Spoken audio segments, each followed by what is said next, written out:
дар он муҳорибаи хеле шавқовар дар вазни сабук байни ду топови ҷанговар Арманд Сарукян бо рекорди 18-3 ва Дамир Исмагулов бо рекорди 24-1 баргузор мегардад. Арманд Сарукян пеш аз муҳориба эълон карда гуфт ки ӯ ба ин муҳориба барои финиш мебарояд. биёед суханҳои ӯро гӯш мекунем.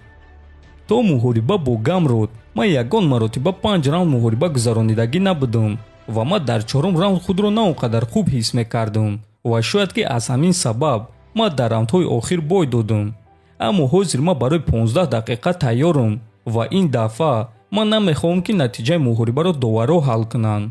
ман ин шахсро фавран шикаст додан мехоҳам. ман ӯро ё бо тариқи нокаут ё ин ки бо тариқи усул шикаст додан мехоҳам.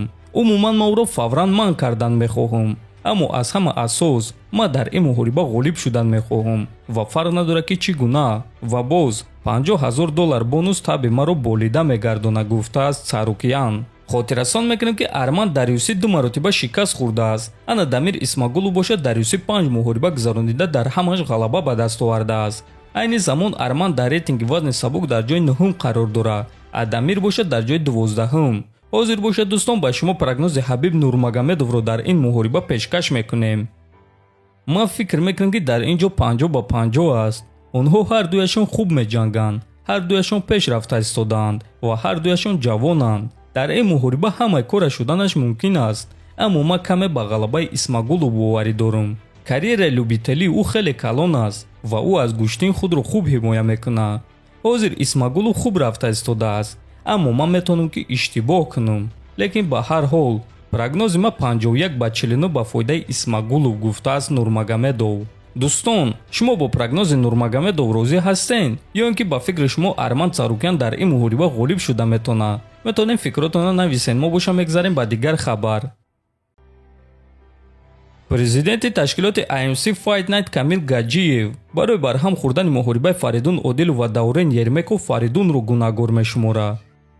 баъди баромадани ин хабар ман ба Шамил Завуров занг зада аз ӯ ҳама чизро пурсидам ва дар натиҷа ба хулосае омадам ки Фаридун ташкилот ва мухлисонро падвадид кард.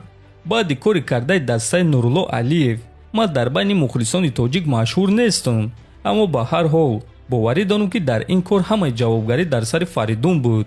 агар ки ӯ ҷангидан мехост, пас ӯ бояд ки дигар гуна рафтор мекард. то ҷое ки ман медонам рейсе ки ба Фаридун пешниҳод карданд, ӯ ба ҳамон рейс парвоз накард. баъд ӯ маҷбур буд ки бо пересадка парвоз кунад. бале, ин чиз душвор аст. ман мефаҳмам ки ин чиз барои вазн кам кардан душвор аст, аммо варзишгар бояд ки омодагии худро нишон диҳад. ӯ бояд ба ташкилот гӯяд ки ман 5 рӯз пеш аз турнир рафтан мехоҳам, 1 ҳафта пеш аз турнир рафтан мехоҳам ва дигар корҳо. чунки вақте ки ту чиптаро мебинӣ ки дар он 3 пересадка аст, ту аллакай бояд фаҳмӣ ки туро душвориҳо интизор аст. агар ки ту бегоҳӣ аллакай медонӣ ки ба муҳориба баромада наметонӣ, пас ту бояд ки ҳамон вақт ташкилотро огоҳ кунӣ, то ин ки онҳо дигар рақиб ёфта тавонанд.